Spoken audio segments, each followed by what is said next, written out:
नमस्कार दोस्तों, मेरा नाम है धर्मराज और आप हैं आईएएस नॉलेज चैनल पर। ये यूपीएससी मेंस के जीएस1 के सिलेबस में जो जीएस1 का पहला सिलेबस है उसमें है Indian heritage and culture, history and geography of the world and society. तो अगर आप ये वीडियो पर्टिकुलरली हिस्ट्री के ऊपर होने वाली है, इससे पहले मैंने इंडियन हेरिटेज एंड कल्चर के अंदर क्या क्या इंपॉर्टेंट टॉपिक्स हैं उसके ऊपर मैंने इसी चैनल पर एक वीडियो बनाई हुई है, आप उसको जाकर देख सकते हैं।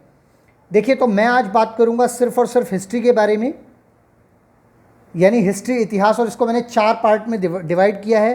फर्स्ट है modern India history, second is the freedom struggle यानी आधुनिक भारत का इतिहास, फिर भारतीय संघर्ष, भारतीय स्वतंत्रता का संघर्ष, थर्ड है पोस्ट इंडिपेंडेंस कंसोलिडेशन यानी स्वतंत्रता के बाद क्या कंसोलिडेशन किस तरीके से हुआ, उसकी हिस्ट्री क्या थी वो डिस्कस करेंगे, and last history of the world यानी पूरे विश्व की जो इतिहास है, विश्व का जो इतिहास है उसके बारे में डिस्कस करेंगे।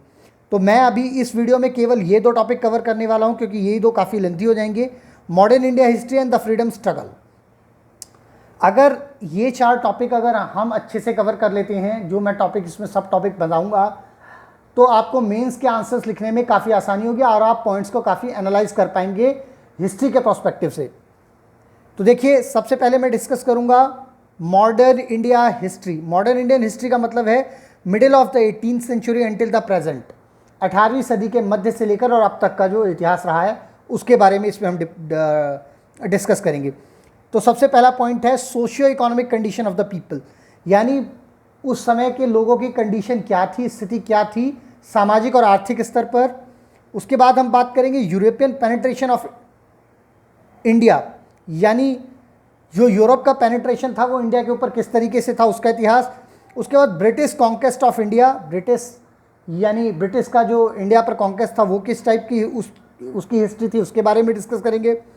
और फिर डिस्कस करेंगे हम British policies and there impact, यानी ब्रिटिश की क्या पॉलिसीज़ थी और उनका क्या प्रभाव हुआ इकोनॉमिक तौर पर, यानी आर्थिक दृष्टिकोण से उसका क्या प्रभाव था, और एडमिनिस्ट्रेटिव यानी प्रशासनिक तौर पर इसका, प्रशासनिक दृष्टिकोण से इसका क्या प्रभाव था, जो ब्रिटिश ने पॉलिसीज़ बनाई थी उनका क्या इम्पैक्ट रहा इंडिया के ऊपर, उसके बारे में पढ़ेंगे। एंड सोशियो एंड कल्चरल, यानी सामाजिक और सांस्कृतिक स्तर पर ब्रिटिश जो आए उनकी जो हिस्ट्री आई वो किस तरीके से हम लोगों को सोशियो कल्चरल भी उसने हमको इम्पैक्ट किया, तो वो चीज़ें हम जानेंगे। उसके बाद है सोशियो कल्चरल रिफॉर्म मूवमेंट्स। देखिए, सोशियो कल्चरल रिफॉर्म मूवमेंट्स काफ़ी हुए हैं, राजा राम मोहन राय और भी काफ़ी सारे, स्वामी दयानंद सरस्वती, तो इन सब के बारे में पढ़ेंगे कि उस समय पे ये जो सोशियो कल्चरल रिफॉर्म्स मूवमेंट्स थे ये कौन से थे और उनका क्या इम्पैक्ट था, हिस्ट्री के अंदर उनका क्या कॉन्ट्रीब्यूशन था। उसके बाद पढ़ेंगे हम अपराइजिंग अगेंस्ट ब्रिटिश प्री 1857। आपको पता है 1857 के अंदर जो क्रांति हुई थी उससे पहले भी काफ़ी सारे अपराइजिंग्स हुए थे ब्रिटिश के अगेंस्ट 1857 से पहले, तो उनकी क्या हिस्ट्री थी उसके बारे में पढ़ेंगे। उसके बाद हम देखते हैं कि दूसरा पॉइंट मैंने आपको बताया था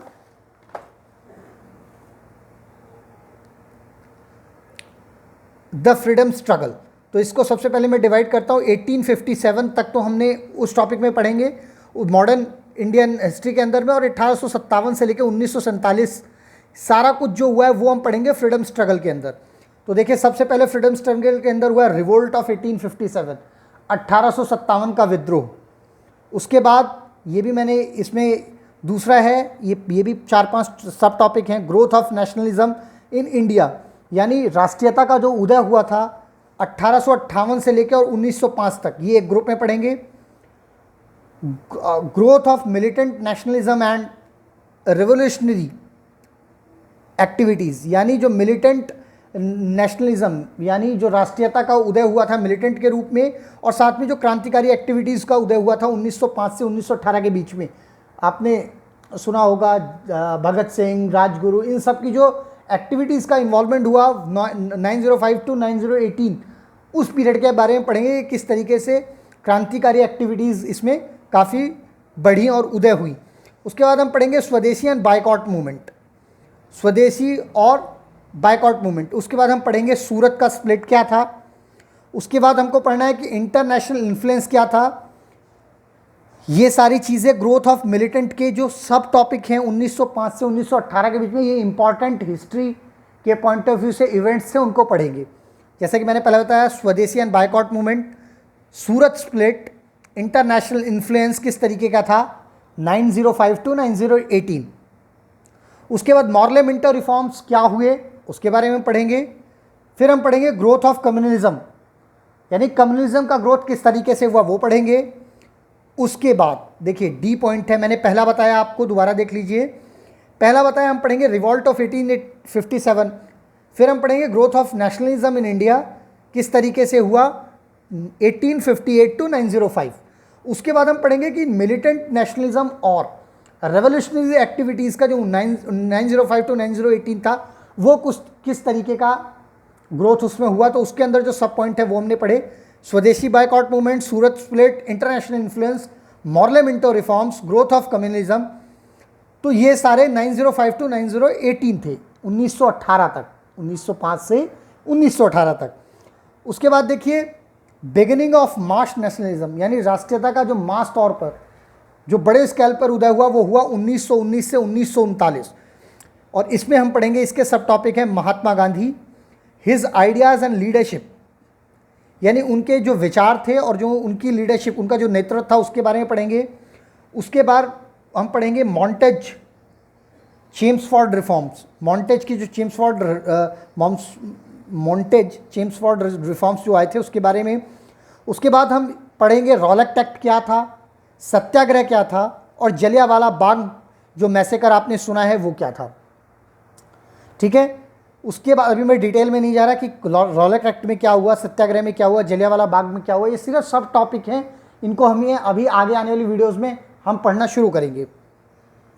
उसके बाद नॉन कॉपरेशन, असहयोग आंदोलन और खिलाफत मूवमेंट, खिलाफत आंदोलन और असहयोग आंदोलन की क्या भूमिका थी इंडियन हिस्ट्री में वो पढ़ेंगे। उसके बाद हम पढ़ेंगे स्वराजियत एंड नो चेंजेस, यानी स्वराज और नो चेंजेस के बारे में हम पढ़ेंगे।